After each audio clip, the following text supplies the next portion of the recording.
Fala, galera do meu canal, olha aí o clima hoje, 15 de janeiro, no sábado. Hoje é sábado, aqui em Parnaíba, no Piauí, no litoral. Olha a chuva que tá chegando, meu.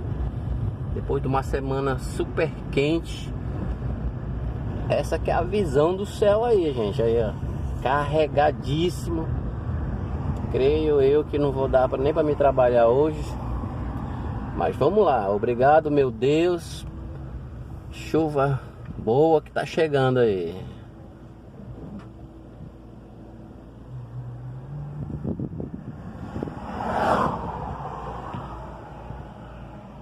É aqui em Parnaíba, gente, litoral do Piauí. A chuva, o ventinho bem gelado agora, bem frio. E a chuva chegando, já deve estar ali por Luiz Correia.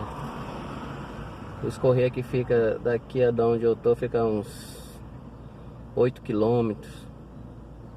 Tá bem aí. Falou, galera. Obrigado, que Deus nos abençoe.